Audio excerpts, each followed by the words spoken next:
She texted me from a bar. This guy just bought me a drink. Should I give him my number? I replied, definitely. Then I changed the locks on our apartment.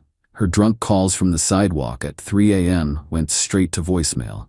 I, 28 male, honestly thought Jessa, 26, and I were solid.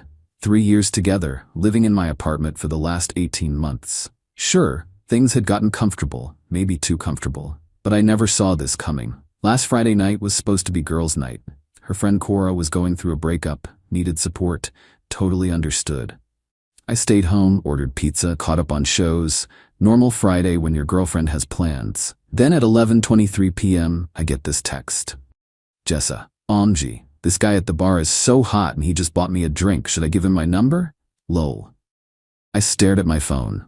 Read it 3 times. My girlfriend of 3 years was asking permission to give her number to some random dude at a bar. The dots appeared. She was typing more.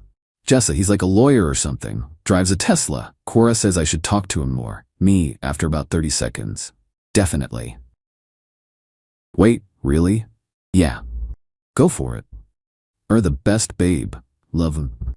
Love me? While asking to give her number to another man? The disrespect was astronomical. I sat there for maybe 5 minutes, just processing.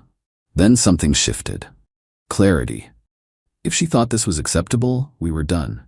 But she'd learned that when she got home. Got up, found my toolbox. Had a new doorknob set I'd bought months ago when the old one was sticking. Never got around to installing it.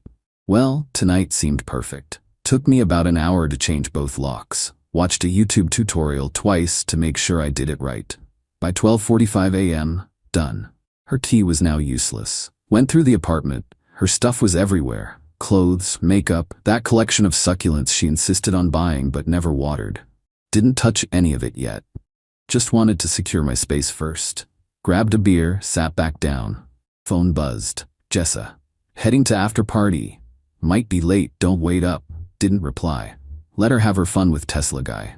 Around 2 a.m. finally went to bed. Put my phone on do not disturb. Whatever happened next could wait until morning. Woke up at 7 a.m. to my phone going absolutely mental. 31 missed calls. The voicemails were something. 3 a.m. Babe, my key isn't working. Did you change the locks? This isn't funny. Please let me in, it's cold and my phone is dying. Are you serious right now because I talked to some guy? You're such a child. This is my home too. I'm calling the cops, this is illegal. Please, I'm sorry, just let me in. The last one was at 4:02 a.m. Guess she found somewhere else to crash. Update 1 Saturday morning, 9 a.m. Doorbell starts ringing nonstop. Check the peephole. Jessa, looking rough. Mascara smeared, hair a mess, same clothes from last night. She's with Cora and some guy I don't recognize. Probably Tesla dude. Open the door but keep the chain on. Jessa, let me in right now. Me, no. You can't lock me out. I live here. You lived here, past tense, and you're not on the lease. Tesla guy steps forward. He's exactly what you'd expect. Polo shirt, boat shoes, that entitled smirk. Hey man, this is getting out of hand. Just let her get her stuff and we can all move on. We? Who's we? I don't know you. I'm Bryce, and you're being pretty immature about this whole situation. Bryce, the guy who bought my girlfriend drinks last night, is lecturing me about maturity? She said you guys were basically broken up. I looked at Jessa. She couldn't meet my eyes. Me, interesting. Jessa, when did we break up? Before or after you texted asking if you should give him your number? Cora jumps in. She was drunk. It didn't mean anything. Drunk texts are honest texts, Cora. Can we please just talk about this inside? No, you made your choice at that bar. You literally asked my permission to cheat. I gave it. Now deal with the consequences. Jessa starts crying again. Where am I supposed to go? Maybe Bryce has room in his Tesla. This is ridiculous. She has tenant rights. She's not a tenant. She's a guest who overstayed her welcome. No lease, no mail in her name here, no tenant rights. This was actually true. I'd looked it up that morning. Since she'd never officially changed her address and wasn't on any paperwork, she was considered a guest. I need my stuff. I'll pack it. You can pick it up Monday at noon, from the lobby. Bring boxes. Slammed the door. They stood outside yelling for another 10 minutes before building security showed up and made them leave. But here's where it gets juicy. Jessa's mom, Rita, starts blowing up my phone. This woman who'd always been sweet to me turned into a straight-up demon. Rita, how dare you throw my daughter out like trash? Me, she threw herself out when she asked to give her number to another man. She was drunk, it was harmless flirting. Harmless? She brought him to my door this morning. Rita, you're a controlling, insecure little boy. And your daughter's a cheater. Guess we're all disappointed. She threatened lawyers, police, even said she'd come over herself. I told her she'd be trespassing and hung up. But Jessa wasn't done with the entitlement yet. Update 2 Sunday morning. Wake up to find out Jessa's been busy. Posted all over social media about how I kicked her out with nowhere to go and changed the locks while she was out with friends. Conveniently left out the whole asking for permission to cheat part. Her friends were eating it up. Comments about toxic masculinity, controlling behavior, red flags. One of them even started a hashtag, Justice for Jessa. Time to set the record straight.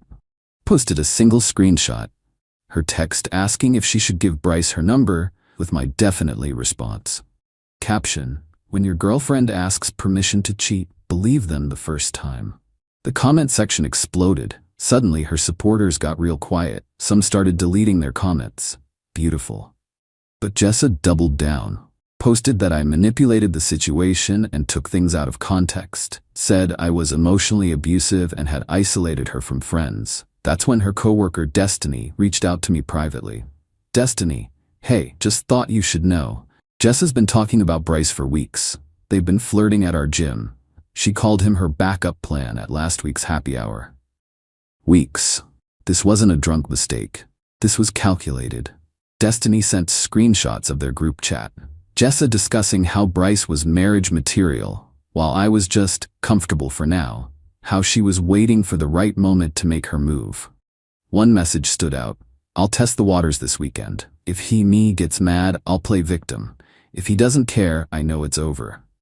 She literally planned this as a test. Either way, she won. Posted those screenshots too. Her narrative imploded. Monday came. Had all her stuff packed in trash bags, ran out of boxes, not my problem. Brought him down to the lobby at noon. She showed up with Bryce, her mom, and her brother Paulie. Paulie tried to act tough. You're lucky I don't beat your ass for disrespecting my sister. Me, your sister disrespected herself. I just refused to participate. She deserves compensation. 3 years of her life wasted. Wasted? She lived rent-free for it. If anyone deserves compensation, it's me. Bryce, trying to be the hero. Just be a man and give her what's fair. Fair? Jessa, you owe me approximately $27,000 in back rent. Want to settle up? That's not, you can't. I have receipts for every month you lived here rent-free, every grocery trip I paid for, every vacation I funded. Should we itemize? Silence. They took the bags and left, but not before Rita muttered something about me dying alone. Me, better alone than with a cheater. Update 3 Tuesday night. Things got weird. Started getting food deliveries I didn't order. Pizza, Chinese, Indian, all cash on delivery. Had to turn away 5 different drivers. Petty, but whatever. Then came the Craigslist ads. My phone started ringing off the hook. Apparently, someone posted that I was giving away a free 65-inch TV. First come, first serve. Had to deal with angry people showing up at all hours. The worst? Someone signed me up for every MLM and timeshare presentation in existence. My email was flooded, but the real low blow came Wednesday. My landlord called. Landlord, I got a complaint about noise and unauthorized occupants. Me, that's ridiculous. Landlord, I know, but I also got a call from someone claiming to be your girlfriend, saying you illegally evicted her. Me, she was never on the lease. You know this. I do, but she's threatening to involve housing authorities. Makes things complicated. This could actually cause problems. Time to play offense instead of defense. Called my buddy who works in IT security. Asked him to trace where the Craigslist posts came from. Took him about an hour. Dude, they were posted from a coffee shop, but the email used was created from an IP that traces back to an apartment complex. Bryce's apartment complex. Got the proof I needed. Filed a police report for harassment and cyberstalking. The officer was surprisingly helpful when I showed him everything, the texts, The posts, the false advertisements. Officer, this is actually pretty serious. Do you want to press charges? Me, I want it documented. If it escalates, then yes. He said he'd pay Jessa a visit to warn her about the consequences of harassment. The visit must have happened Thursday because suddenly everything stopped. No more deliveries, no more ads, no more complaints to my landlord. But Friday brought the ultimate entitlement move. Update 4 Friday evening, 6 p.m. Doorbell rings. It's Jessa. Alone, dressed up like she's going on a date, tight dress, full makeup, the works. Me, through the door, what do you want? Jessa, can we talk? Please. Just 5 minutes. We have nothing to discuss.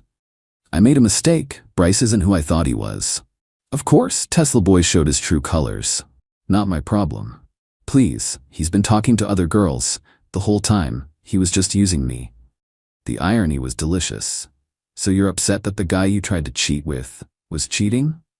It wasn't cheating. We weren't together when I gave him my number. We weren't? When did we break up?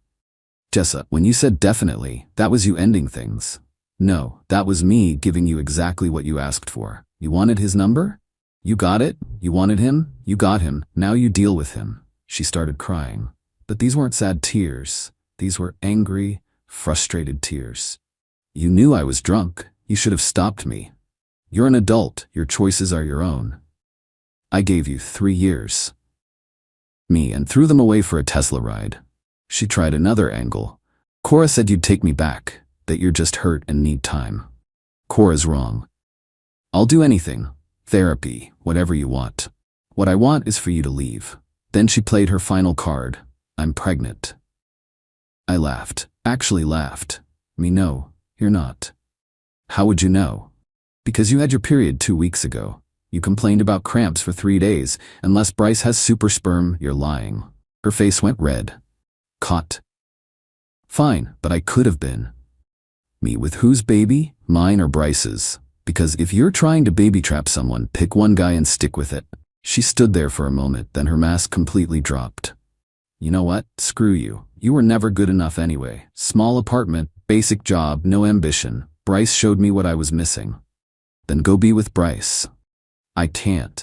He ghosted me after you called the cops.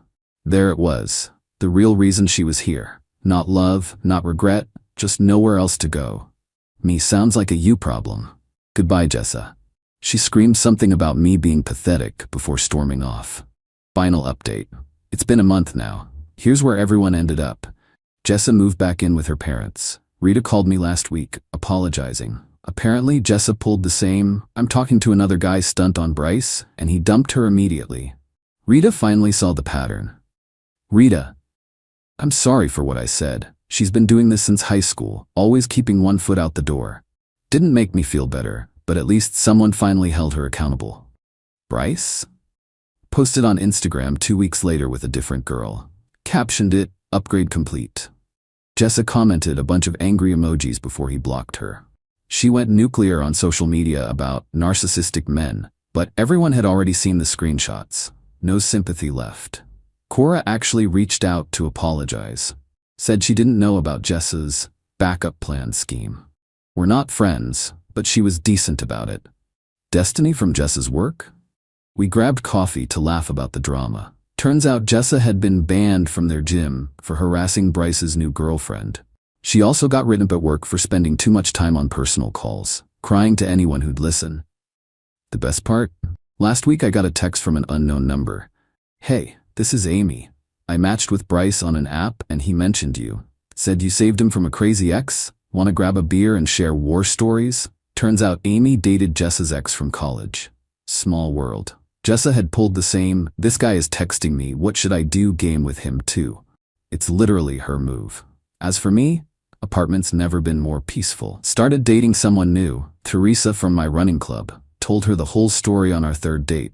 She laughed and said, so you're telling me you take out the trash when it starts stinking? Green flag. Looking back, the red flags were everywhere.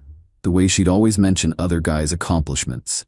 How she'd joke about having options, the constant need for attention and validation.